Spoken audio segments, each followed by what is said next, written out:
ભારત પાકિસ્તાન વચ્ચે તણાવભરી પરિસ્થિતિ વચ્ચે સુરત એલર્ટ. સુરત કલેક્ટર કચેરી ખાતે શરૂ કરવામાં આવ્યો વોર રૂમ. ભૂમિદળ, નૌકાદળ અને એરફોર્સ સાથે આ વોર રૂમ સંપર્ક રાખશે.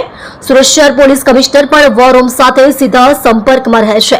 આ વોર રૂમથી સીધો સંપર્ક કેન્દ્ર સરકાર સાથે કરી શકાશે. કેન્દ્ર સરકારની સૂચના અનુસાર શરૂ કરવામાં આવ્યો વોર રૂમ. જી સર, વોર રૂમ શરૂ કરાયો છે તે રીતે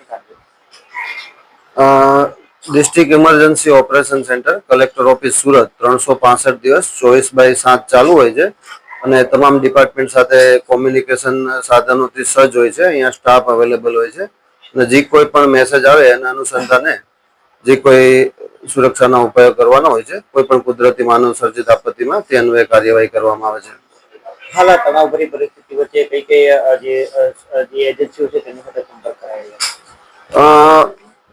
જે અમને સ્ટેટ ઇમરજન્સી ઓપરેશન સેન્ટર દ્વારા સૂચના મળે છે એ મુજબ અત્રેથી જે કોઈ એજન્સી સાથે સંપર્ક કરી શકાય એમની સાથે સંપર્ક કરી અને સુરક્ષાના યોગ્ય ઉપાયો કરવામાં આવે છે.